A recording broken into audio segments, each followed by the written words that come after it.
Dans Bongo, la radio-télévision Bendele, émission d'Abino porte-à-porte is back.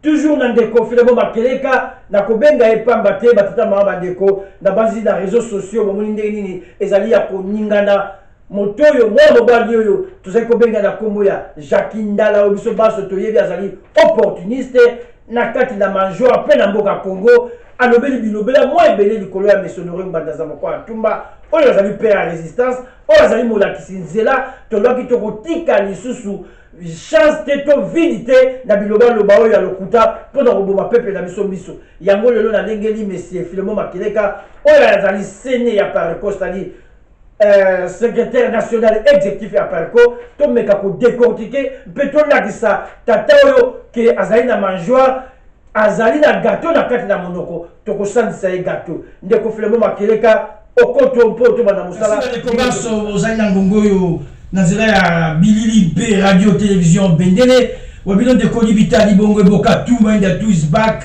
na nzela ya émission tobengaka porte à porte eza émission na memelaka bino ngonga nyonso kasi lelo na yembangu pamba te tozali na ndeko moko photo recadé ndeko wana kombo na ye Jakindala yango bomoni lelo na bengi mokonzi ya Pareco Monsieur Philemon Makeleka azali esene secrétaire national exécutif peut charger la mobilisation na kati na Pareco pambate Jakindala oyo tomoniye abandi ko bunga mingi nzela boye bandeko bana ya Congo tokeba na ba opportuniste oyo bavandi na kati na mboka bazali koluka manjoa pe panga na monoko na bango alors na bengi Monsieur Makeleka po lelo ameka kolongola e panga na monoko azongisa e congolais ndeko Philemon Makeleka mbote na yo mbote papa mikolo ebele boni nzoto papa Makeleka nzamba azosunga papa Vita merci nzambe azosunga tokokoba émission ya biso lelo na bengi mpona maloba oyo bapropos ya ndeko Jakindala bimisi likolo ya mokonzi na biso Monsieur Laurent Gbanda azali père ya résistance oyo atelemisi lelo bakongolais nyonso likolo alors yango natuna mituna ngai na yo tolanda bapropos ya ndeko Jakindala ilopoka sosi kuna na machine mais quand tu as biso bilili ndeko Philemon bilan nango lelo apparaît quoi avec Gbanda est-ce que ça bilan nango parce qu'il faut à un moment donné s'arrêter se poser des questions. Est-ce que Gbanda papa Gbanda moi je respecte à cause de la vraiment modèle mboka on a politique. Est-ce qu'à Pareco que peut y mboka oyo attendez balingi Kabila boma Kabila ni boma ye azate et yé tout ça élection mboka Pareco pe candidat nango Gbanda président va voter Gbanda. Ah batou ba histoire té de va voter. Moi je pense que je dénonce ces choses parce qu'à un moment donné quand on parle on a comme l'impression que les gens se moquent de nous quoi. Donc dans ce pays vraiment un fils de Mobutu peut venir bah yambi payé comme il peut ministre d'état ainsi de suite n'est tout ça là moi Mobutu il y a eu des mots tout ça là sérieux hein? mais évidemment c'est là qu'on est naïf et oui vous nous prenez comme des naïfs quoi. Gbanda peut aussi aujourd'hui avant na potokuna évidemment les réfugiés politiques il peut aussi tenir des discours pour dire que biso toza na mboka to collaborer to te kamboka. Vous les gens de Pareco, vous pouvez vraiment avoir le courage de vous tenir dire que IDP se sauter Kamboka. Je ne suis pas de l'idée de poste, mais j'ai appris ça. Non, ne nous prenez pas pour des idiots. Nous connaissons l'histoire de ce pays. Ouais, moi je le dis à haute voix. Je ne suis pas contre la Pareco. C'est vraiment, il n'y a pas de problème. Ce sont vos propos. Vous n'êtes pas courtois. Donc nous qui sommes dans ce pays, nous nous battons contre le régime de Kabila. Nous sommes des collabos. Ah mais non, là je ne suis pas d'accord avec vous. Parce que s'il y a des gens, ceux qui sont dans le bateau à Tegimboka Oyo, et ça Mobutu. Mobutu na bino Gbanda wana Gbanda. Bino boteka, bolak sa Gbanda vidéo Oyo. Diem tate Kamboka Oyo. So il est là ba Rwandais, ba peuple à Lemba, Zaïwa Lembi. A comment dire même Rwandais à côté na abengala Mobutu. C'est à cause de vous. Oui, à cause de Mobutu, de Gbanda, de tous ces gens, les Kengo, on vous cite nommément. Il ne faut pas se moquer des gens. On n'est pas naïf. Parce que Tozo Lobate, vous pensez que tu as une histoire en Bokate. Mais non, attends, à l'époque, moi, j'étais quand même adulte. Hein. J'étais adulte. Hein. En 2016, 2017, j'étais vraiment adulte. Dans un colo. Moussa Kabila est quand? Moussa Kabila est après. Mais rebelle m'a dit que tu as écrit des choses. Mais attention, il faut vraiment faire très attention. S'il y a des gens qui ont trahi le Congo, s'il y a des gens qui ont vendu ce pays, c'est Ngbanda. Parce qu'il est vivant, je m'adresse directement à lui. C'est Ngbanda. Vous avez tué des gens ici, vous avez enlevé des gens ici. Mais regardez le film, le documentaire Mobutu roi du Zaïre. Il y a quelqu'un qui dit quelle est la responsabilité aujourd'hui de l'AND, des SNIP. Qui était le chef de l'agence des renseignements de Mobutu à l'époque?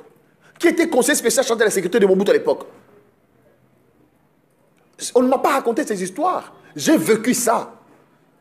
J'ai vécu, on a assassiné les gens, on a arrêté les gens. Mais attendez, mais Kabila même, son régime, a hérité de vos expériences. Je suis sûr et certain que les lots, les gens sont puiser juste la technique, c'est ce que vous avez fait. Mais à l'époque, heureusement, Facebook, presse peut-être les gens ne le savent pas. Mais le lot, en tout cas, c'est propagé parce qu'il y a les réseaux sociaux. Les gens peuvent dénoncer ces choses. Vous avez tué des gens. Vous vous rappelez la marche des chrétiens? C'est février, je pense, 1992 ou 96. Nous savons ces choses. Ce n'est pas parce qu'on reste, on ne parle pas que voilà, nous devenons vos marchepieds. Non, non, non, non. J'interpelle votre responsabilité en tant que citoyen de ce pays. Le Zaïre de Mobutu, c'est ce Zaïre-là qui nous a amenés dans la situation actuelle. Il n'y a pas d'autre responsable. Si Mobutu, avec Vumbanda, avait décidé à l'époque d'organiser des élections démocratiques, d'accepter que nous passions dans une démocratie moderne, je pense qu'aujourd'hui, Kabila et son AFDEL n'allaient même pas avoir l'intention. Le Rwandais, là, il ne pouvait même pas parler devant. Ben, je prends l'exemple de Despé. Quand le maréchal Mobutu, à l'époque, parlait de bérets rouges, de bérets verts. Mais nous n'étions pas des enfants à l'époque. On avait de l'âge, on était adultes. Donc, s'il y a quelqu'un qui a vendu ce pays, ce n'est même pas la Pareco. C'est Ngbanda qui est vivant et M. Mobutu qui ont donné l'opportunité aux Rwandais de nous amener Kabila dans ce pays. Ah oui, et Kabila continue à commettre les mêmes erreurs. Parce que même si vous avez n'importe quelle armée, vous avez, c'est pas moi, quelle artillerie. Mais si vous n'avez pas le peuple avec vous, vous connaissez ce que le Zaïre de Mobutu, de Ngbanda a connu aujourd'hui, ça va se répéter. Nous, on ne va pas entrer dans le jeu, il y a guerre. Non, nous allons nous battre, main nue, pacifiquement. Et Kabila va partir. Il est derrière à la fin. Donc évitez de nous traiter des traîtres, des lâches, de collabos. Moi, je n'accepte pas ça. Je suis contre ça. On peut me tuer aujourd'hui. Mais je m'en fous. La mort, moi, je n'ai pas peur d'elle. Mais je dis à haute voix que Kabila doit partir.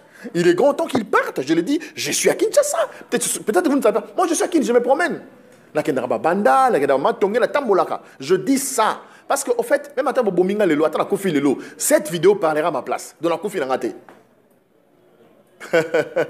Même si ces corps-là, vous pouvez les détruire. Mais les mots, les paroles que je prononce aujourd'hui resteront non seulement pour mes enfants, même pour vos enfants aussi.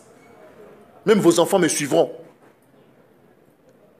Parce que vous savez, on attend, on va la France, on va la Belgique, on va Mbala, comme je ne sais pas moi, réfugiés, et vous traitez les gens de collabos. Allez, mais attendez là, ça ne va pas, non? Ça ne va pas. La lutte, c'est quoi? Interdire Rajib et Kofi de jouer la musique à Bercy, ça, c'est pas la lutte, ça. Eh ben, oui, moi je m'en fous, j'ai dit des choses clairement. Est-ce que la Pareco peut faire son bilan? Depuis Pareco m'a dit, est-ce que c'est le bilan, non? Vos adeptes, Makolo Tambola. Mais venez voir ce qu'il fait. Vous le savez, un chantre fervent du kabylisme. Qui ne le sait pas?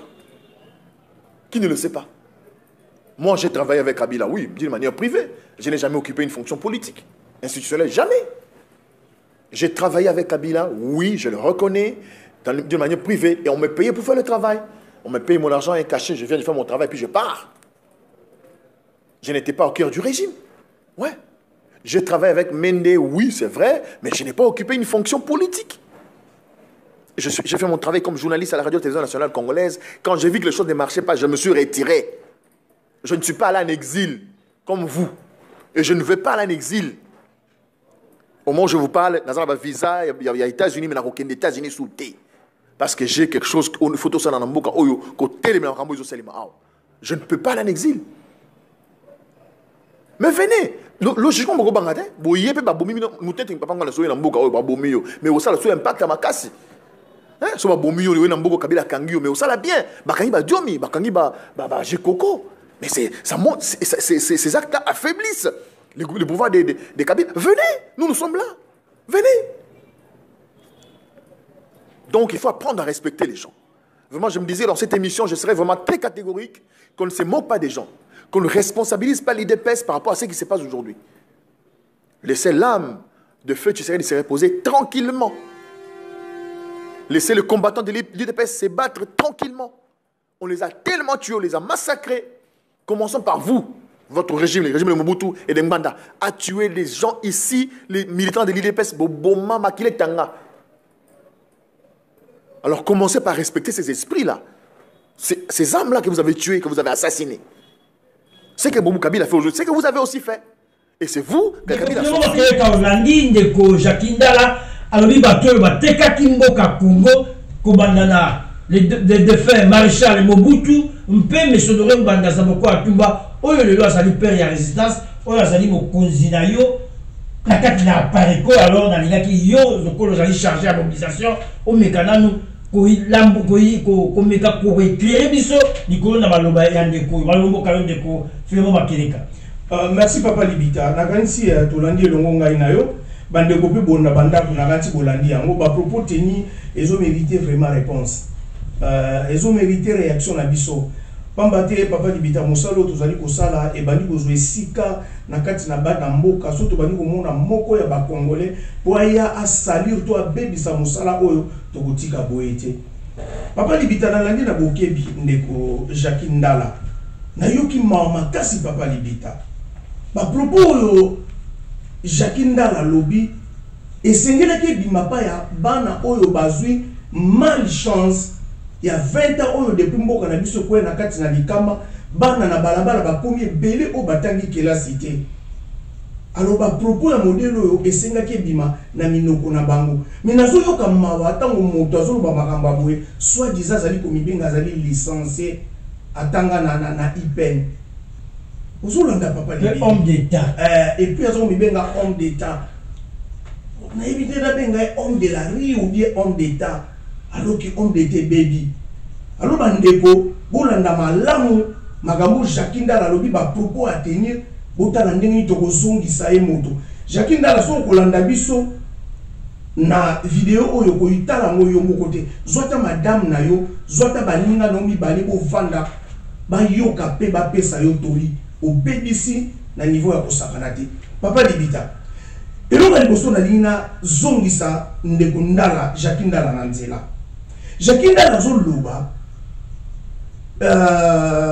monsieur Honoré Mbanda n'a fait président Mobutu bateki mboka mais c'est malheureux vraiment ko yoka ba propos ya modèle oyo et pas ya soi-disant un licencié c'est malhonnête ça c'est la malhonnêteté Papa Libita Jacques nazo kamwa soki yozo raisonner boy bon moi na balabala ko raisonner ndengeni Jacques yozo ko ça la différence te ya malgérance to mal gouvernance na ko teka mboka ko vendre mboka dans la place mbeba na ya liposo ba intellectuel bolanda Jacques Ndala azo ça la confusion en tant qu'intellectuel azo ça la confusion il y a malgérance ça dit ko gérer mboka mabe to ko gouverner mboka mabe na par rapport ya côté Kamboka.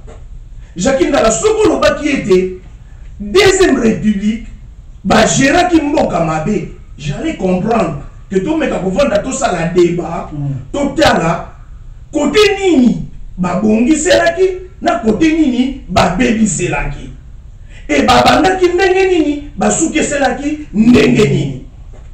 Aujourd'hui, Papa Libita, ceux qui ont le nos deuxième république, bah, gérer qui mboka mabe. Nous sommes d'accord pour tout ça la débat. Pour normalement, un intellectuel, Papa Libita, un intellectuel à ça la table rase. Un intellectuel à ça la table rase.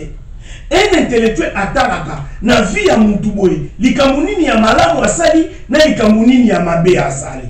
Omoni débat tolenge to engagé soki olobaki ete na deuxième république ba géraki mboka mabe, mais dire que na deuxième république ba tekaki mboka Mobutu na ba Honoré Mbanda. Alors Jackie nazo kama ozwe ba kosa la différence onate et puis ça mibenga intellectuel tika na yebisa o Jackie ndala na banda o d'abord na likambo tali ko teka mboka et longo ni mabenga ko teka mboka na bandio na deuxième république Jackie na deuxième république ata 1 mètre carré ya mabele ya Zaïre ezalaki na maboko ya babaya te, même pas 1 mètre carré ata portion moko ya terre te ya Congo ezalaki na maboko ya papa. D'ailleurs yo moko na vidéo moko uti ko sala o sala pardon na witch na witch ozolo baba bien fait ya deuxième république ozolo ba eloko président Mobutu atikeli biso unité nationale et puis na sécurité oyo ezalaki na tango wana président Mobutu a réussi nango pour ata pays moko toza nango frontière ya ba pays frontalier na biso ata moko te zwa ki mabele na biso. Donc ozo reconnaître. Alors soko zo mona wana likambo moke Jackie le olobi coup sur coup. Alors zongo yebisa biso na deuxième république pays voisin ni ya biso azwa ki mabele na biso. Oyo lobi bateka ki mboka. Mais ngani na daxalo eloko ni babengaka koteka mboka.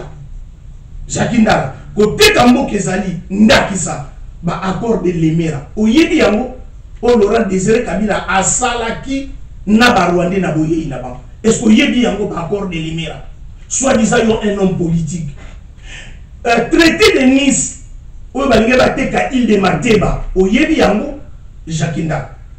Donc na kanisi na rotinda yo zonga kelasi o revoir encore connaissance na yo na histoire ozo tout atolo oza na histoire oyebi histoire oza nil. La deuxième république zonga ou la tsabiso pays voisin ni oya biso oya super Mobutu tekela ki mboka o bazwaki ata 1 mètre carré ya mabele ya mboka na biso na kanti papa libita réponse na bo pesa yawa. Merci na bandi ba mboka to bandi penza lotomu ko zongisa Jackie Ndala na nzela mpe a revoir ba matière ya histoire pa batia zali komi beta tolo abi biso ba politicien biso ngai Jackie Ndala homme d'état. Alors homme d'état ozali censé oyeba biloko yo ndeko Makeleka azali koloba ndeko Makeleka ba lobi monsieur Honoré Mbanda toujours bango moto babomi mboka mais à part que mboka makambo ya le 16 février et zongi lisusu babi monsieur Honoré Mbanda moto il a assassiné les gens na kati na mboka babomi bato monsieur Honoré Mbanda moto atindaki baboma bato le 16 février. Alors monsieur Honoré Mbanda ifatika kimia na idepes babate babomi bango mingi okoko banini pona makambo sous Jackie Ndala lo bisolelo. Merci papa libitara ngati na mutuna oyo okopesa na mwa tango mwa moke pona lingola penza na meka kodinda mwa moke na mozindo bandeko batali pe bandeko balandi ya solo papa libitara zo ka pasi na mawa komona te moto abonga zali komibenga yaza licencié je ndeko Jackie. En tout cas, bêtise, nous avons un doute. Pour lui, licence, c'est un titre académique. Il faut que Mayele, il y a un titre académique. Instruction, na Mayele, vraiment tout à fait. Aux la région, papa, limite. Alors, Jackie, si vous avez dit qu'il y a alors Mayele, aux anamoti. Alors, il y a quoi aux zonga les sous la classe, au Yekola. Vraiment, à niveau, na yo, aux zonga, il y a des classe. Moi, on a Mayele, par rapport à Bananzela. Un journaliste oso raisonner tout oso réfléchir lokola bana ya balabala Jackie Ndala papa libiteli kamboto expliquant mbala na mbala mais nous oso sala bango eza lokuta po bazana likamba solo oyo bakoki ko présenter peuple congolais te po na monsieur Honoré Mbanda ya momoni bakoki ko sala tango nyonso likamba lokuta to expliquer ndenge nyonso bazo zonga na likambo na lokuta mais tala ndenge zo binisa bino ba bolole pe bazoba neti yo ndeko Jackie Ndala tala ndenge obima bolole Jackie Ndala na niveau na yo ozokoka koyeba kosala différence te ya rôle ya ministre ya intérieur na rôle ya ministre ya défense Marche ya 16 février, M. Honoré Mbanda azalaki ministre de la défense. Or, la marche est supervisée dans la police, partout dans Mokili. Ministre intérieur. Or, la police doit dépendre du ministère intérieur. Jacquina, il faut tout expliquer au Papa Libita. On m'a dit que le mingi connaissance exacte et bimisio zoba, le quoi moi na balabala. Très bien. Bon, aujourd'hui, M. Honoré Mbanda Aboma, Bino Yokuna na Kinshasa, régime yaba occupa kuna na Kinshasa, ezali déjà pour ça la procès bona Moïse Katumbi. Maintenant pour la M. Honoré Mbanda, ça fait 20 ans avant de la zone de Libanda. Quand est-ce que ça la procès pour la M. Honoré Mbanda, pour la Batu, M. Honoré Mbanda Aboma, Ata Moko? Na yo journaliste soi-disant journaliste ozoya na ba rimer ba solo nzela tangela biso ata moto moko ata famille moko oyo M. Honoré Mbanda aboma biso batu ya Pareko na ye moko M. Honoré Mbanda tozali kosenga butu moyo M. Honoré Mbanda azali na protection moko te azali kotambola na Europe lokola citoyen nyonso. Jean-Pierre Bemba bakangela qui est na Bruxelles. Basalela qui est procès. Mais Honoré Mbanda na Bruxelles a sala ba conférence, na Paris a sala ba conférence, na Londres a sala ba conférence. Azotambola librement. Tozali kozela quand est-ce que boko sala procès pour na monsieur Honoré Mbanda. Olivier la kabiso ma solo ya nzela. Na niveau na yozo kuka koyeba kosala la différence ya rôle ya ministère intérieur te na ministère de la défense. Soko lingito yebisa yo zonga tokola kisa yo tika na yebisa yo Jacquindala soki yo yebite ozana histoire te zonga na kati ya conférence nationale na kati ya conférence nationale travaux moko munene salamaki o bazobenga na commission ya assassinat pe bien malaki batanga bakombo ya batu nyonso bato yozo côté là ozo défendre comme ozo kobima avocat na bango bato lokola bato ya IDPS po yo komo bima avocat na bango mais c'est Tshisekedi a été cité na kata document wana luka document wana otala akasusula il y a kasusula il y a conférence nationale souveraine luka document wana otala okomona ke kombo ya maison même les faits présents Mobutu a été cité azalaka convoqué. Mais au moment de près ou de loin, comme M. Honoré Mbanda, exacté, est-ce que photo, tous doit créer on a big, photo l'obana monokonini, pour bino nabino, bateau toujours quand on le voit moi bateau kokenda qui kelasi, bozo koka ko comprendre que bo bano yo va détruire biso éducation. Alors papa Libita Moussala eza munene. Papa Libita Moussala eza munene. Mais c'est Jacquindala, ça ne sert à rien. Il y a qu'au crier, il y a qu'au ganga. Biso, ba membre, il y a Pareko. Mais c'est Honoré Mbanda. Tozo senga. Na yemo kwa senga. Na biso, ba membre, il y a Pareko. Tozo senga. Bo sala procès. Même kuna na Kinshasa. Neni bozo sala pona Moïse Katumbi. Bo sala pe pona Monsieur Honoré Mbanda. Totala yango. Bo stina na CPI. Ba crime ya Monsieur Honoré Mbanda na deuxième république. Totala yango pe to mona yango. Jackie, na voyé bisao likamoko. Jacquindala. Na deuxième république oyo monsieur fait président Mobutu Tambusaki. Tozata na rapport mon côté ya ONI oyo salié ke ba massacre ONI a sali biso rapport pour na Zaïre ke tala batu bakufaki otamboyi. Mais lelo na république oyo yo o salaki. Na régime yo salaki, régime ya ba occupant oyo yo salaki. Rapport ya mapingo yebi yango. Rapport ya mapingo yebi yango. Oto o diaspora to telemaka totombo kaka. Il y a 12 millions de morts. Rapport ya mapingo ezali o basala pona régime o ya ba occupant. Mais rapport ya deuxième république ya Zaïre tozala ngote tilelo tozelaka yango. Alors nazo kamwa tilelo politique ya diabolisation, campagne ya diabolisation, même yo soi-disant intellectuel. Il faut comprendre comment les médias mensonges fonctionnent. Alors il y a des quoi tout le temps. Merci, il y a des quoi il faut tout le temps. C'est ok là, si déco Jacquindala. Vous avez une invité, vous allez mon nom dans 72.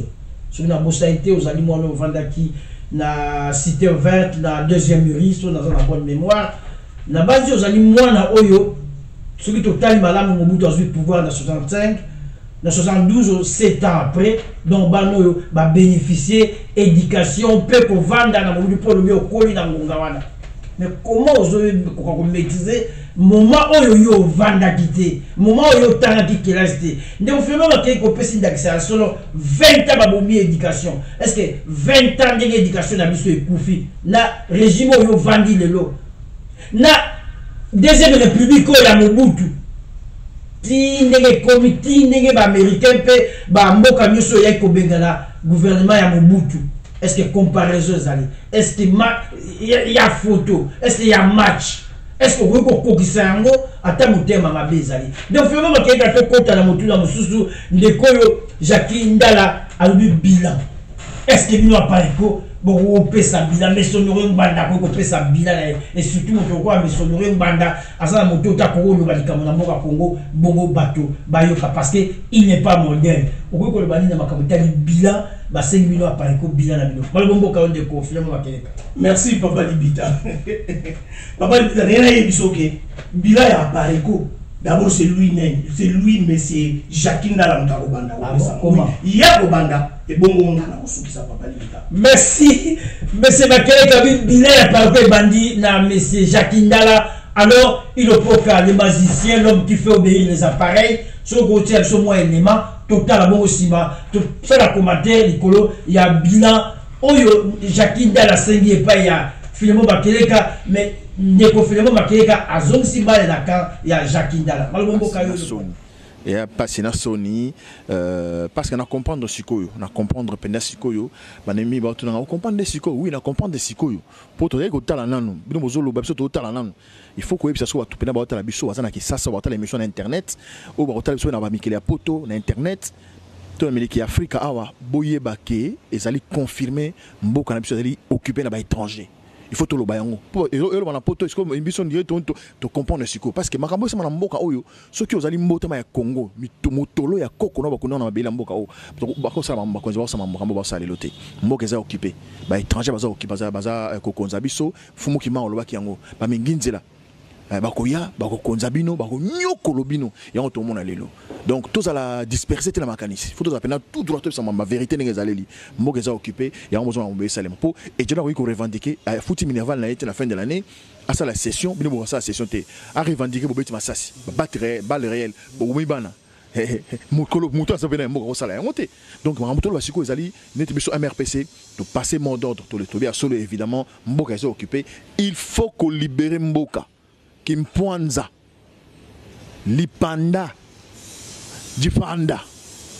Il faut donc Mboka, il faut Amani, donc Uru Sana. Merci de vous Kolanda, bilan de vous Kolanda, Ndekola Biso, Jackie Ndala, Abandiko dénoncé. Yo ko bani ndeko Filemon Bakeleka. Merci Papa Libita. Nanganti yé moko batali. Bandeko balandi pe botali. Nanganti bo comprendre pourquoi na lobi ke bilan ya pareko. Ils ont bandanaïé de sa bouche. Il y a Jackie Ndala. Si mangana moya bosukisa. Jackie Ndala. Bila oyo sengi biso ya pareko. Tala na vidéo na makamni solo. Olobi lelo na batu ba benginga. Balobi ondimi ne fongo oui nazalaki kotala mais lelo na ndimi pe nazo confirmer que mboka na biso eza occupé. Ah bon? Mais c'est ça. Musala mesonore ngwanda. Il a apparu comme musala mesonore ngwanda. Oh ils en année je pense l'année passée. C'est l'année 2017. Na 2017 Jackie Ndala mesonore ngwanda bandi ko belela likambo ya occupation depuis mbula nini et yo yeko ndima ngo après combien d'années. Donc Bila c'est lui-même d'abord. Azaki na kaya ba okipa. Azoli alongwe na mpeta azame kaka na kaya banzenza oya uti koloba. Ah bon? Mais oui mais Jackie Ndala to ko démasquer azo sala musala ya Moïse Katumbi to ko latsaye. Azaki na kata service ya okipa a uti koloba ngona vidéo na ye. Oyo qui il travaillait avec Joseph Kabila. Kanambe ouais. On a titre personnel, mais alors que Joseph Kabila, c'est l'étranger. Et puis c'est institution. C'est moi sur blanc. À travailler na Mende, le lozo travailler na Moïse Katumbi. Na Pierre Lumbi. Na Pierre Lumbi to zonge la makambo na beto zonga na likambo bila. Voilà. Alors, ceux qui me sonoren na tika ki koloba na ba 2004 pas bandi koloba depuis 2001 dès que moi na oyo a continué à pouvoir a bandi koloba. Jacques Ndala a vérifié vraiment tant que journaliste et intellectuel likambo ya Hippolyte Kanambi avec tous les épreuves autosanango et ça likambo lokuta. Jacques Ndala likambo ya occupation au yoso dénoncé olobi naza confirmé il mboka na biso za occupé. OK même plus l'olobi même papa Simon Kimbangu aloba kiyango. Banzenza bakoya. Bakotambusa biso Jacques Ndala. Makambo yoyo koyeba na 2017 jusqu'à preuve du contraire en 2011, tu défendais les occupants. Vous savez qu'on défendre les occupants. Il dépend sur les lois, il y a ça pour bounder là. Alors, tu vas continuer dans le bilan. Bilan, ils ont commencé par yo. En commençant par toi, Jacques Ndala. C'est bilan des missionnaires, c'est bilan de l'appareil. Alors, quel est le discours? Il y a pasteur David Ekofo. C'est bilan de l'appareil. Quel est le discours où les Kimisi le long Mwanda semi Kinshasa pardon, c'est bilan de la Barego. Parce que les Mwanda semi asai ba mandat nae normal na Kinshasa. Dans la na makambo na bino élection. Momoni mukola lobe ka discours tranchant oyo ba occupant ba lingité. Omoni mbaramu le long Mwanda semi abunga porté disparu. C'est bilan de la Barego. Le lot c'est tout le monde azali ko crier zongi sa ye na Rwanda. Peuple congolais nous sazali koganga zongi saye na Rwanda même en 2011 basenga kina nkombo Etienne Tshisekedi zongi saye na Rwanda mais c'est le bilan de la Bareko musala misonore Rwanda mais on est faux à l'amour na yibite kela sur yo kendaki ya modèle nini historien je connais l'histoire. Alors, mais tu ne connais pas l'histoire. Il y a quoi aux ongles à Nabaya qui est là, ce que nous voyons là. Le peuple nous soit Kinshasa, bazo banga du sous-soutien, comme qu'on dénonçait l'occupation. Bon, yo yebi sanga leader nino yo yebi banda tellement na constance na cohérence azali ko dénoncer l'occupation. Si ce n'est pas monsieur Honoré Ngwanda. Bon, bilan yozo lukasikoyo, bilan nini, otali bilan la question ya pareko, lelo mayonnaise et bandi kozwa partout. C'est peuple nous sur le loi que nous sommes envahis par les Rwandais et les Ougandais, par les étrangers. Donc, yo ni mo wanga nango, alors heureusement omoni elima baloba kosa leka soko telemi bakokanga yo. Omoni baloba le kangiyo. Donc, en commençant par toi, Wabula Vioka, Sokosi Leka, Malobanayo, et quand les paroles s'envolent, les écrits restent, mais les images aussi restent. Banyeko tozo koba seko koba ndeko Flemo Makeleka bato bazo landa penza bayeba ndeko Jacques Ndala lobby likambo e lobby sie makasi bozali kobenga IDPS bakolabo. Et surtout que ma mission Honoré Ngwanda Zamoko Atumba la deuxième république bango mutwa nyongi bato IDPS pe babomi bato IDPS alors le PC Kanda bino boko ko benga IDPS bakolabo te. Pourquoi bozo benga IDPS bakolabo bato bazo bunga na bosolo po basikola mboka malbomboka yo ndeko Flemo Makeleka. Monsieur Jacques Papa Libita Monsieur Jacques Ndala qualificatif mususu ezalité ya bato oyo bakolaboraka na bapaya. D'abord, ezalité. Ba français tu ba bimisa ngo, baza ba collaborationiste. Et loko mususu qualificatif mususu ezalité. Alors tikana la kisayo comment likambo ezo sala au pasi pour yo y avocat ya IDPS, comment IDPS azali ko collaborer na bapaya. Occupation oyo zali ko dénoncer oyo uti ko loba Jacques Ndala l'état intellectuel tangela nga mboka moko yo yebi ba koyaka na kati ya occupation bongo ba se libéraka par ba élection. Alors tikana yebi so toko changer te tozana trois fronts biso ba résistant biso ba membre ya Pareko to si to loba ki en commençant par monsieur Honoré Ngwanda loba ki tozana trois fronts Papa Libita. Front ya liboso ezali bino ba collabo. Pour que tout le monde occupant barrage commis et ça bino bakolabo. Donc il faut tout le monde la bino bakolabo tous à la face à face n'a occupant. Donc front yami balé ba occupant et front yami ça que zali ba multinational. Alors makambo bozo kende nango ya ba élection. Na situation mboke zo kende lelo leader nyonso eza lokola makambo eza na christianisme. Chrétien nyonso faut la capable ya ko témoigner que Jésus-Christ azali Seigneur et Sauveur. Ceux qui chrétiens to koka ko loba ni loba wana na munoko na yete que Jésus-Christ est le Seigneur et Sauveur. Yeba etazali chrétien lokuta. Donc leader nyonso, mouvement nyonso congolais, oza na kati ya Kinshasa, oza li ko dénoncer l'occupation te. Ezoyi na makambo ya ba élection. Alors Jacques Ndala, tozana e kombo mususu toko benga bango te soki ba collaborer. Jacques Ndala, makambo ya traité de Nice, je pense au yebi on a outé koloba. Makambo Ibiza, o yebi yango te. Makambo Ibiza, o yebi yango te. Bon, ce qui est le monde, il faut y attaquer M. Honoré Ngwanda. Mais la carte à Kinshasa, Médard, aux hommes a été. Makambo ba Médard. Pour le dos, ça n'a pas de IDPS. Tout ça, moi, on a le bango. Mais pas là, il y a le bango, il y a IDPS. Makambo va rater Moubaka ou Tikoloma. Oyo Kingai, pauvre, et je sais de quoi je parle. Quelques mois après sa mort, les gens roulent carrosse, des maisons partout. Mbongo Utuapi. Mbongo Utuapi, monsieur Guy. Monsieur Pi, Mbongo Utuapi. On tourne à Bangote. Tshisekedi a couvé pauvre. Yo, 2-3 mois après, tu es dans chaque mois entre 2 avions avec une délégation. Mbongo Utuapi. Vous allez faire l'opposition dans la bourgeoisie artificielle comme ça. Ceux qui sont tous à la raté, mais au contraire, Tshisekedi et Sika Zali Azali Kobeta Maboko. Heureusement que j'ai formé mon bac.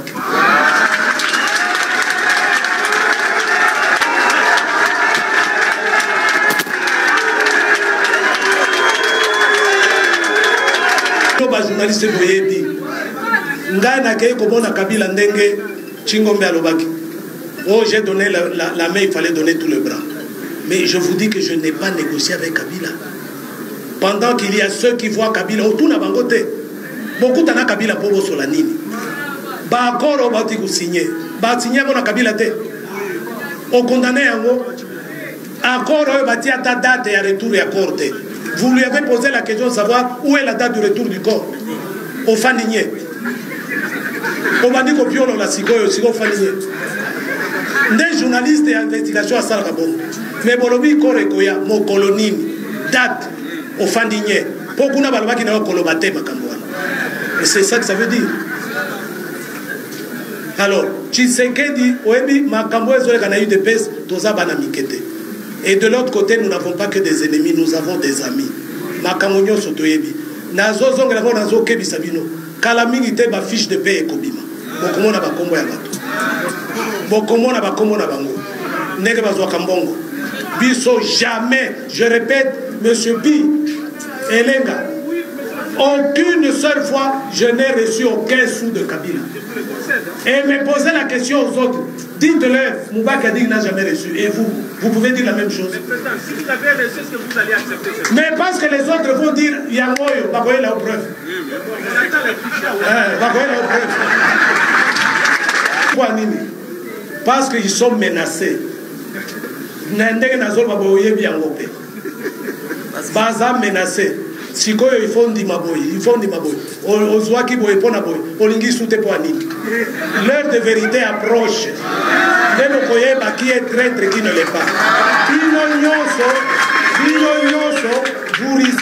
Vous risquez de faire la honte des gens que vous avez soutenus sans savoir les tenants et les aboutissants. Donc Madame Fumba Loba, yo yebi angote. Valate Moubake même akenda tina Rwanda, Nkondo et Tshisekedi atinda kaye na Rwanda. 2 ans, pour na 2 ans pour akende ko solo la baba kamukuna. Yo yebi angote politique oyo sala ya modèle ni. Glissement oyo lelo to koti oyo Kabila sanango. Oyo soi-disant mandat na esilaki na 2016. Glissement au banen ba pesier. Bato il est pesté. Homme d'État. Homme d'État. Alors c'est matériel. Merci. Merci de pousser dans le conférence à Jacques Ndala. Passe na moté mes amis. Le Camboya IDPS. La zone qui est dans les colos. Mais yo, tu peux l'accès bisoké. Et ça la comme mon sous-outé ma pesa kanabato yo. Basé pour ça les sikamo na bapaya. Mais Jacques Ndala za bapaya. T'es de la ça na Moïse Katumbi na ensemble na ba Pierre Lumbi. Bonne zone go beta et massa parce que bazobenga Moïse Katumbi aza congolais yo zobete masasi boye asaini po yaza suzu na groupe ya Kanambe tata longo pour ne pas être Kanambe esika ka kusala musala monene esika basali ba crime minene ba 12 millions de morts oyo Kanambe asali y compris na bango bato basali po tant azo taxer mais c'est Banda azo taxer mais c'est Banda po mais c'est Banda sali na gouvernement ya Mobutu yeba utai kusala et pas ya Kanambe malgré le loi Longwe. Mais il y a un mot là, ça me semble qu'il y a un mot Papa Libita. Justement, au moni, M. Jacques Ndala. Tant que vous avez quota, tu as défendre l'IDPS. D'abord, tu as dit que Jacques Ndala, c'est un opportuniste. Ah oui, bien sûr. Jacques Ndala, tu es un opportuniste. Tu as expliqué. Comment? Voilà. Éclairer Bissot. Voilà. Lobby, il y a un banque au travail qui n'a Joseph Kabila.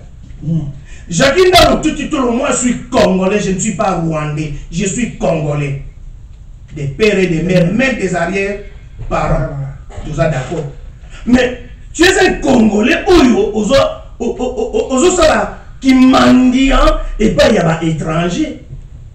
Aux qui na service il y a des occupants. Na Kanambe. Le Longwe et pas il y a Kanambe, mais au Longwe na yoté. Ozali kaka na kati ya service ya ba occupant na siège na ba na si ozala Moïse Katumbi, mais Moïse Katumbi c'est un étranger. Moïse Katumbi azata na 100 moko congolais na kati ya ba 20 na ye. Moïse Katumbi soko yebe ote mama na ye asa sambe to suto beleli tolobi na mokili mobimba to sala be preuve na makambu nyonso Moïse Katumbi asali nenga piller économie ya Congo nana teki uranium ma Congo na Kanambe soki Moïse Katumbi te azala ba crime économique asali na kati na mboka na biso. Moïse Katumbi abomi ba jeune ya mukungubile. Moïse Katumbi ake kozwa batu ti na Afrique du Sud aye na bango ti na Lubumbashi lelo ba jeune wana ti lelo porté disparu ba mona na kate. Est-ce que makambo wana yo yebi yango te? On dit que ti lelo zali na ko continuer ko servir ba étranger. OK, bozana ba Pierre Mumbi. Yo pona yo service est égal à Koboma. Service est égal à Koboma. Mais Pierre Mumbi fit conseiller en matière de sécurité il y a Hippolyte Kanambe. Yo ke kosala na ndengeni. Pour na régime où il y a ba occupant totalisé 12 millions de morts. Yo ko uti ko lobango batu bazali Koboma. Donc le cola kozala conseiller il y a président de la République en matière de sécurité. Il y a Kanambe. Donc, na ba crime nyonso esala bien mokile yebi. Donc Pierre Mumbi azana kacha ba crime wana. Bon comment yo OK ko sala ko vendre sika moko na ba Pierre Mumbi. On me dit que c'est une opportunité. Azo duka place nini akozila gâteau ta akozila kwanga. Papa Libita na osuki sana likambo. Jacques Ndala. Moi je pense c'est ayote ototanga kombo ya Kalef. Mais Luka Kalef azana Kinshasa. Asale la bino procès pour la crime au monsieur Nganda Zale Kotinda Bango, Toko monsieur Nganda Sala. Bon, bah agent est belé, il y a sécurité, il y a service au Basalaka, na monsieur Nganda Basibalter nae, Bazawana na Kinshasa. Mais pour la ligne, il y a pas mon quoi pour les catapes sa témoignage, n'est monsieur Nganda Zale Kotinda Bango, pour pas qu'il ne kobomaka. Yosolo ba toi tu connais, aux alaki adultes. Mais moi je pense que il faut pas agent. Oh, bazo ya butumo ina poto ko yako lukababo ma mesonore Ngwanda. Bango mutu baza mieux placé pour ba témoigner. Yo zaki na âge ni. Ozo mo na 72, na 82 ozo na 10 ans. Na 90 ape ozo na 20 ans. Na 97 ozo na 20, na 27. Alors on a expérience. Ozo na expérience to yebi loko teme. Batu oyo ba travailler ki na mesonore Ngwanda. Mais belé baza na Kinshasa. Bango ne bako pesa témoignage ya misalo mesonore Ngwanda zale kotinda bango baboma. Est-ce que yo zaki agent? Ozaki agent service. La ligne bakiselo komoko ndeko filemo makeleka c'est vrai kozanga koyebeza Rwanda. Ndeko Jacques Ndala lobi mesonore Ngwanda ko lobate même bana ya défait marché bobuso bazalaki bakoko yate pour ba se prétendre to bazaba ministre. Mais yo zo na ba ndundu asalaki na deuxième république na Mobutu. Mais aussi, on a pas besoin de droit. Moi, je suis opportuniste. Au moins, on peut courber même vis-à-vis à l'étranger pour nous quelque chose au tien à mon nom. Ça fait bien avant et si lisa bato soupe journaliste à l'autre yo Moïse Katumbi pona okendaki tina Afrique du Sud pona $2000. On est vraiment sûr que Moïse Katumbi na ko yoka yo omoni qui opportuniste nenge comme ça et si lisaka bon moto papa libita na ko yoka yo comme si on a plus instruit ou mieux instruit que Moïse. On supposer qu'on a la mieux instruit que Moïse Katumbi. Mais t'as là le nom de courbé devant Moïse Katumbi. Faut la baniette. N'enge mokona oya zalia on a parlé Francis Kalombo. A vous supposer qu'on a la mieux instruit que Moïse Katumbi Soriano. Mais à comment possible la Soriano même pas portable. Au moins qui opportuniste et si les saka qui bon moto ba ko ba no lala na mabele o lala na mabele. Merci bandeko tozo koba seko koba bandeko bana Congo tokeba na batoyo bazali bato ba osala mosala ya média mensonge pour donc bebisa mosala ya tumbo to yinango oyo pepe nyoso lelo atelemi bandeko bozo ka lelo bato ebele ba komi ko ba biso élection to kokende mais ça discours nani apesi schéma nani apesi yango ndeko Philibert Makeleka monsieur Jacques Ndala lobi aza prêt pour un débat contradictoire na monsieur Jérôme Bangaza Moukouratou. Papa c'est pas la peine de tolérer. Faut-il aider ayora amdona ça. Ayora gena ça. Distraction papa hier on sala débat na monsieur Laurent Banda sur quel sujet? Sur quel sujet? Baboba Kimboka. On a zokam. Débat moi non sala monsieur Laurent. D'abord biso toujours la teke. Soka za mayela zonga atala. Soka lobi na biso deuxième république na bandeli ils ont mal géré les pays na aux années d'accord. Soka lobi ils ont mal gouverné les pays. Je serais d'accord. Dans la contexte de ce pays. Mais on a lobi de ça à peu près débat na ba point. Mais soka lobi deuxième république le président Mobutu le fait président Mobutu et les missionnaires Ngwana ont vendu les pays na Olbane non débat coûte zati. Débat coûte zati. À quel côté, Azamaï était pour ça la différence, il y a du lot qu'on a mis balé. Il y a un autre là, ça y est. La deuxième république, attends 1 mètre carré à ma bébé à Zahir et qui n'est pas 1 mètre carré, attends un centimètre. Attends un millimètre et qui n'est pas papa. Mais par contre, dans le gouvernement, dans le régime, il y a Bino, Kaïmba et Kei. Dans l'Est, il y a Congo et Kei.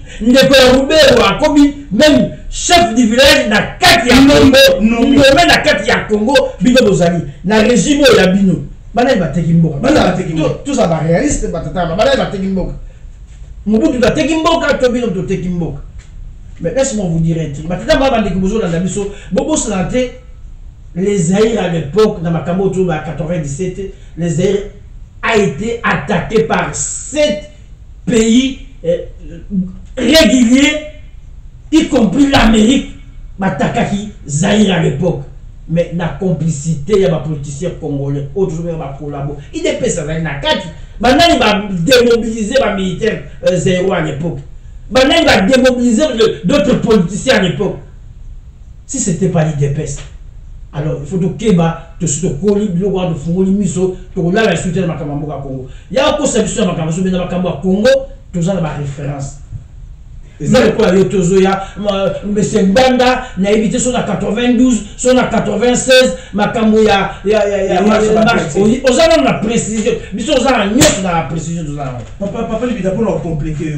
Même si nous avons IDPS, nous avons le gouvernement AFD, nous avons c'est M. Tchèque, c'est qui nous a démobilisé. Aza parmi bato ba démobiliser parce que le peuple botika bango ba kota baza bande ko na biso yo yebi yangote boto benga bato ba nani siko to benga bango ba nani ba collaborer bon yo makambo ozolo ba ke monsieur Mobutu na ba missionnaire mbanda ba nyokola ba militaire IDPS ti lelo na âge na yozaki mwana muke okoli o comprendre na nuke ke monsieur Nkombe Tshisekedi abomi sa population zaïroise pour rien. Azalaki na nage yena amina ye Mobutu. Si les gens nous comprendre on maîtriser makambo na te. Que bazali binemi ni politique. Alors papa limita mara botele makambo misonore nganda repondaki et Chilombo les kondo Etienne Tshisekedi za viva ko botele ngata yoti lelo yebite ke monsieur Etienne Tshisekedi azali ko kende naye ki ennemi a moi na butu akuta na bana maréchal Mobutu azwaka ba carton bongo basolo na bango ya ba scénario na bango ti lelo yoti kana na ba makambo na masolo nzela. Alors faut tout na ba mikolo au côté autoroute la vitesse moko sa oyeba à côté autoroute na vélo. Mais ça c'est grave. Il faut qu'à ce si mekana au tien so élément na o monsieur Doring Banda azo telebisa toko lobela monsieur Chilombo Félix tango kondo azan de son vivant azali polele kende kutuna tata na pe mama na na makambo na zomba ba relation ya Marshal Mobutu pe kondo Etienne Tshisekedi ezei kaleve moto abimisi yango yena bangwanda bazaki ba mobutiste bato ba bomamboka. Voilà nazo fungola wa une parenthèse pour na répondre une fois pour toutes na Chilombo Tshisekedi. Pour ngai na mi intéressé na ete moto nga na yebi un leader ya nini ya UDPS ezei Etienne Tshisekedi. Mais comme yé alingi ko kamata flambeau ya UDPS mais alingi ko kamata ngo avec le nom de Nganda pour abanda ko véhiculer ba mensonge parce qu'on nazo répondre bato mingi ba finga kanga na répondre kate mais nazo ko expliquer pourquoi nazo répondre na Chilombo pour yé azo zwa flambeau ya UDPS et derrière UDPS bana ya Congo bazali ebere o ngai nazo respecter bango. Mais azo luka ko zwa yango po abanda ko utiliser mensonge akende ko zwa kambongo ya Kanambe aze ko zwa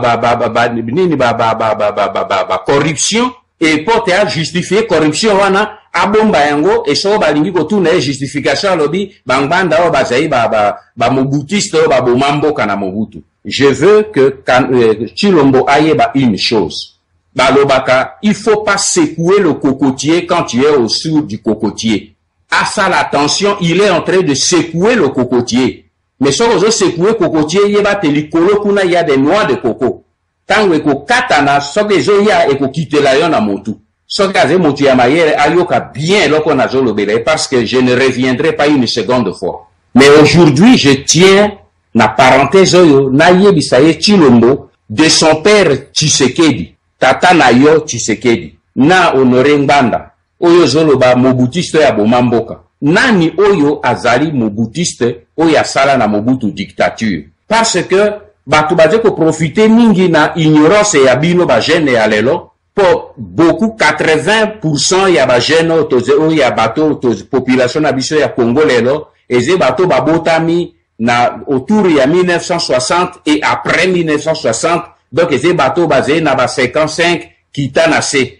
Donc bato ba yebi histoire ya indépendance ya mboka na bisote ba yebi une partie la histoire ti ba année 70 ba yebi yangote alors bato mosu basé ko présenter bango comme si histoire wana ekufa donc ba l'union est renversée na motu na biso. Non, il faut maintenant ngana lingi Chilombo yo oyeba tuna tata na yo entre yo na Nganda nani moto azai mobutiste qui est plus mobutiste que l'autre.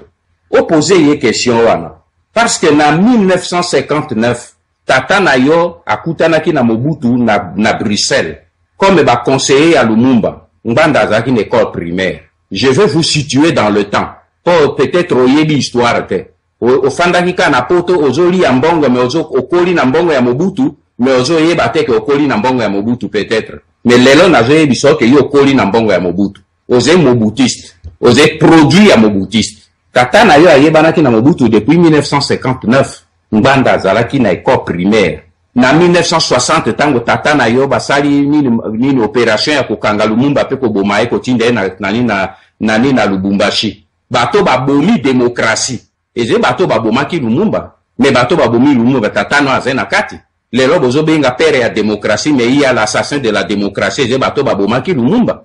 Le premier ministre élu démocratiquement banani babomaki ezaki tatano azaki nakati Nganda azalaki petit séminariste un petit élève à lycée na séminaire tango bataknini ba créer groupe Mbinza autour ya Mobutu na septembre 1960 bamukamba babomboko na nendaka ezaki na tatano Tshisekedi groupe mbinza congolais nyoso oyo bino bozaki ba meme biso tozaki bana mike tozaki koyoka groupe mbinza mais groupe mbinza ezalaki groupe oyo lobby oyo boye esimbaki dictature ya Mobutu. Est-ce que Ngbanda azalaki wana na 1960 Ngbanda azalaki ya séminaire tata no azalaki na groupe mbinza ngana azalaki na Mobutu te. Il faut pas que tu effacer l'histoire, bah effacer l'histoire te mon frère. Assassinat il y a 4 conjurés de Pentecôte en 1966. Tata no azaki ministre a participé à la décision il y a conjuré ba boma ki bango na ponka savubu. Nganda azaki le ko na toujours na petit manifeste en scellé. Oyo basalaki yango na 1967. Oyo eze catéchisme ya dictature ya MPR.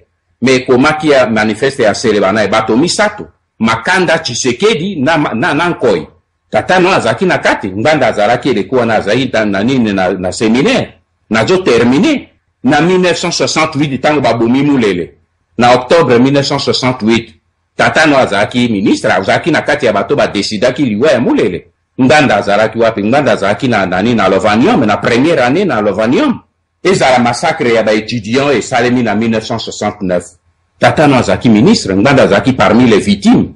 Na Lovanium, biso batuto tambolaki babetaki masasi sur nous. Ton père était dans le gouvernement.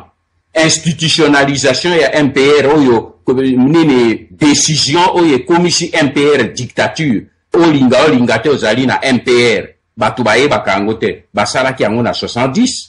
Tata na yo azalaki parmi bato basalaki ba rédigeaki constitution wana préambule ya constitution oyo ya dictature. Préambule ya constitution na tata no moto asalaki yango Etienne Tshisekedi. Ngbanda azalaki étudiant na Lovanium. Il faut te rétablir l'histoire, ko effacer l'histoire te. Tshisekedi a été 4 fois ministre ya gouvernement ya MPR parti état 4 fois. Ngbanda n'a jamais été ministre ya gouvernement ya MPR parti état. Ngbanda a été ministre ya gouvernement ya Mobutu na transition et sous le gouvernement ya Etienne Tshisekedi tata na yo. Nga zaki ministre ya Tshisekedi. Alors oya koyebisa bato voilà nini Ngbanda bango bato baboma nini nini yo zaki na poto mbongo yo zaki kodondwa nango na poto zo sa ambiance ezaki ute pe na tata no mais azaki kozwangwa pi yena Mobutu Ngbanda était aux études. Ce qui na lobby yango eze po arrêter définitivement manini ba mensonge ozo sa so bolingi débat to ça la débat na zolo bango lelo po lobby oya kolobate tuna tata na yo azé vivant. Pour ceux qui lobby non, vous avez attendu que mon père ne soit absent pour le bango na lobby yango du vivant de votre père na pesi yo chilombo ke conseil kende ko tuna tata na yo. Parce que Bozolo va toujours, il a combattu la dictature, Pendant qu'il a combattu la dictature, tout nana no tata non. Lui que honoré Ngbanda Motalobi nangana tout non. Quelles étaient vos relations privées avec Mobutu pendant que vous faisiez votre combat contre Mobutu? Quelles étaient vos relations? Tout na tata na yo, avec vivant. Loba na que c'est honoré Ngbanda Motalobi. Parce que ngai, j'ai occupé de hautes fonctions d'État. Et je suis un homme d'État, il y a des choses que les noti na kokufa na koloba angote. Mais ce qui na lobi na loba certaines choses, lingomba na bino wane ko panzana. Na si na loba ango plusieurs fois, tata no ayeli ke na koloba te. Tuna tata na yo, quelles étaient vos relations privées avec Mobutu pendant que vous le combattiez? Tuna mama na yo Marthe, quelles étaient vos relations avec Mobutu? Tuna ye, azali bozebi no na tuna ye obi nani Ngbanda honoré Ngbanda, pesa bien kombo wana bayebi yango. Car lobi na tout na bino relation na bino privé na Mobutu ezaki nini na lobi te kibo wango en public et j'ai un problème privé a pas ça yo réponse basé na nos vivants pour le battre car non vous avez attendu que mes parents ne soient plus là pour parler. Je parle maintenant parce que j'ai problème et que tout tika ko faire perdre ba congolais l'essentiel. Congo eze ya biso te to perdre Congo na ba makelele ya babiloko ya biso batute parce que koya ko distraire ba congolais pona ko luka ko sala ba intérêt o ya biso non yo moko chilo moyebi très bien mogalu o ya ya ko pesa yo mbongo tuna mogalu. Quels sont vos rapports avec ma tante la petite sœur de Tshisekedi o ya zali na kati ya parlement? Beaucoup ici problème ya Congo lokola problème ya Fogolandi monsieur Lorien ndengenini parce que hier azalaki na siège avec mona bayebani yango moi monsieur Lorien baka nyonso na kolobate po nazali homme d'état tina okufa na koloba makambo de po nazali homme d'état mais ndambo pona kolamo sa peuple congolais to battre la mboka azotikata azolola biso mais Filemon Makeleka na lina kelembango na makambo tali avocat ya IDPS ndeko na biso Jacques Ndala lelo akomi avocat ya IDPS ndenge nini pourquoi po yazali na kati na ensemble kokamwa papa Libita ayende kobimela na kombo ya IDPS ale batali bampe ya IDPS bali babakiye donc mais en réalité IDPS wana eza yo yebi ke Moïse Katumbi patron na ye asasomango na OPA oyebi yango ok mais bango bato IDPS ne mutu baza ba bolole ba yebite pourquoi na lobi boy papa Libita na 2011 tant mwana mboka Etienne Tshisekedi akei ko tsa mutuna bapaya mais sonore mbandazaki na mupatana ya monsieur Tshisekedi mais ayaki même na brique na apporta ki brique na ye na Etienne Tshisekedi wa mulumba mais sonore mbanda yaki ko supporter mwana mboka mais Jacques Ndala oyo zolo balelo na 2011 tangu Etienne Tshisekedi ayaki ko tsa libaya na bapaya Jacques Ndala ozaki na mupanzini Jacques Ndala azaki na mupanzini non pas bapanza bapaya mais mupanza bapaya non pas bapaya mais le aloba même atena même ba propos moko malamu te pona monsieur Tshisekedi que a conquis pour la présidente de la République parce qu'elle a un bon gestionnaire. Ah bon? Mais oui, bien sûr. Le a IDPS pour Bossani, en 2011, tant que vous avez la Imperium, tant que vous avez Awa, Nababa, occupant, Jacques Ndala Olelo, Ayaz à l'avocat Nabino, Azalaki na Mupanzini. Et M. Norembanda Oya n'a critiqué, Azalaki na Mupanzini. Ayaki Kopé Sabino Mabokote, Azalaki na Simaete Tshisekedi. Abenga Etienne Tshisekedi. Omoni papa Libita. La vérité est têtue. Alors Jacques Ndala makambo lukongo kokango te pop biso to ko sakate. Tozalaka toujours na vérité et tozala ba élément ya solo. Biso tozala capable to tcha ba biloko na yo nyoso. Yo homme d'état soi-disant, yo homme politique otala ndenge nozali ko se contredire. Le lobby A, le lobby B, le lobby occupation, le banzenza, le baluki, on va dire proposer solution, il y a élection, n'a pas paya. Mais puis vous allez légitimer pas paya. Voilà pourquoi tu as dit que collabo.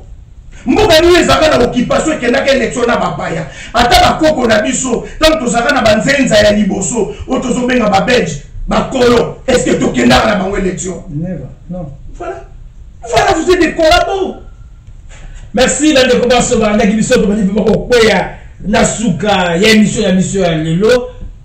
Tout le monde a mission, il faut que chose à la mission signe. Abi vraiment tout comme penza ka n'habite sur ça il doit Yasuka ndeko Filemon Makeleka toujours dans makamutani biloba lo baoyo moi on a combo Jacques Ndala Lelo oyo azali na mangeoire toujours ya ba étranger azo sa musala ya ba étranger yango lelo alingi aya ko diaboliser monsieur Doré Mbanda za moko atumba nzoka nde beta poto leka et puis etumbo kokoka yango te conseil na opesa yo etumbo kolonga te babunda yango te ozamwa mukemwa 72 donc à peu près quoi moi non ga aboti mabombo ka ndeko Filemon Makeleka. Merci papa Libita. Leki Jacques Ndala na opesa otoli luka bakulu to tuna conseil.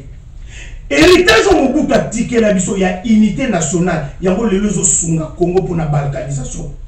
Batu mingi papa Libita bandeko balandi bolandanga na yo Jacques Ndala. Et bele bozo kanisa ete soki makambo ye komela Congo na leria ya fait maréchal Mobutu soki ezaki Etienne Tshisekedi elinga ko komate. Alors oye qualité donc oza nul na ba enjeu politique ya Congo. Donc ya mokili pe ya Congo comprend absolument rien. Congo a été envahi par 7 armées régulières. Il y a ma voisin d'Abisso. Plus logistique, il y a américain. Même NASA qui va satellite naie nakata bitumba na makata makambwa. Mobutu babengana na barwa ndete ngozo kanisa. Le complot o eza ya mboka na yo, o evadeli mboka na yo, yozo yebango te. Ba Yougoslavie le panza ba Tchécoslovaquie panzana mais ce qui lelo bazo koka ko panza Congo te ezali pona héritage to tikala nango oyo président Mobutu atikela kibiso unité nationale bo soki makambo yo moko zali ko lobe pa ya wechi ozali ko reconnaître pa ya wechi ke à l'époque voisin moko ta ko toucher frontière na biso au kanti mais c'est fait président Mobutu asala musala na yemoko Nemozo kanza. Asala kamo yemoko. Banani basala ki musala wana po yo jouir na sécurité oyo jouissaki nango na deuxième république au président Mobutu akirisa autant la classe oyo bapende olobi autant la Zaïre mobimba pona autant la classe sécurité wana na tiaki banani basalaki musala wa okati banani ndeko nanga leki nanga limbisanga na benga oleki limbisanga mais quand même na mokolo na yo ndeko Jackie po sepela te tika na yebisa yo ozokisi mitema ya bato ebele même tu es sur place na terrain ozoganga boya awa bakoboma ozobanga babomani te biso tozotinda oyo na koboma te Jackie ndaina na tele olikamoko. Tu te souviens que ntango osalaki émission oyo touti kotia oyo totali awa totelefona yo po tolakisa yo combien de fois tozoteker cest tozozwa swe ya bandeko na biso bakongolais po tokufi ebele tobengaki yo. Tu te souviens ndeko libita abengaki yo jetela azoyebisa yo ke leki discours ozolinga osala suicide na kati ya Kinshasa kosala suicide te. Tu te souviens je pense.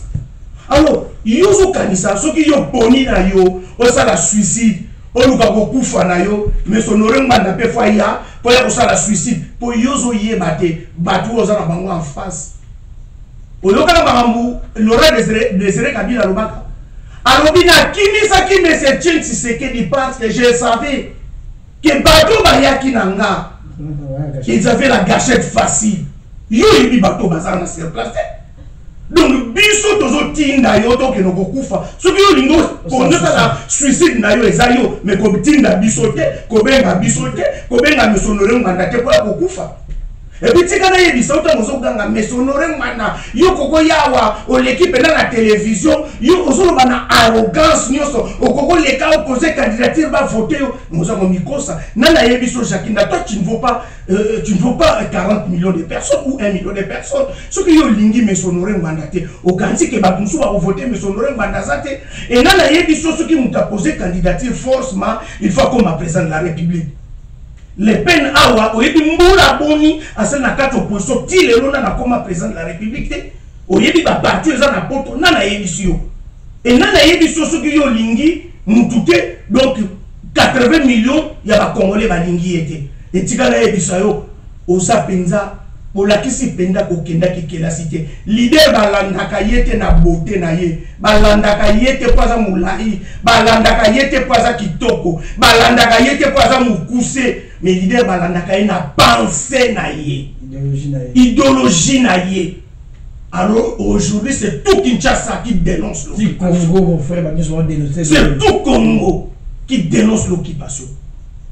Alors yo so ngo bunda na mutande ngwana oyo 20 ans à cohérent constant dans discours yo le rosa boye le zongi boye le bini boye ndeko na ngai oza congolais tozolinga te ba congolais to kota na makambo ko swana mboka na biso zana likama ya grave yoza na kati ya Kinshasa kurata msu bakati internet msu bakati oza sous-informé pe monani ko oza sous-informé preuve soko liko attaquer mutu ba s'informa kapona mutu ango. Et je vous donne des informations suffisantes pour la mission Nganda. Faut qu'il y ait un environnement place aux gens. Quand on a un visa Amérique, qu'est-ce que ça nous fait? N'a qu'à dire tout le monde a passé à Congo. Est-ce que l'Amérique a permis la Congo? C'est le Congo est bon télé. Il y a tout le monde dans. On se garde un visa Amérique, mettant sous couteau argent de poche qui va en Amérique aux Zana. Et puis ils ont fait en Amérique, ils ont fait en Amérique, ils ont fait en extra. Notre problème, priorité, c'est notre Congo, notre maman est malade. Voilà Jakinda la kendo revoir Bamakambo, benga baninga nayo, benga tami bale, benga madame no vanda, landa biso, on comprend que bungaki, mwana maele, are paraka. Mais si on est petit, alors, merci Ndeko, finalement Makeleka, mwana maele bate ya kaye na masese, soza mato ya koyoka oyoki, mais il faut que me tubo kolongate. Kobundango te waiza conseil ya mama aba limité tumbo kolonga te kobundate arga liboso ya malamu ba bido takasima soza mwa maele yo kapeni benda mais so che mutu makasi to si sa onde to si sa ba minga mususu. Merci ba ndeko baso ba ngati biso ezalaki bongo radio télévision bendele na sima machine ezalaki yemei parole baba limita par juste seconde ah merci papa limita c'est vrai que c'est un maruba suka na lika na bakisa ete na maema soyo Si vous changez, vous devez rappeler Aouya. Kolo rappelle Andra Aouya. Aou rappelle Magambo. Merci papa. Merci Dabazi. Kolo rappelle Aouya pour rappeler petit ami so André. Arotal sao pe arotal sao ke ozana komunga. Mpe mukolango tant so kolela. Nasi ba machine ezaki bongo yeme il poka sosi les magiciens l'homme qui fait obéir les appareils. Parce que dans biso botika la malamu. Ndito bona iso mikolo ko ya ne biso to bengaka porte à porte is back. Il poka sosi funga molango.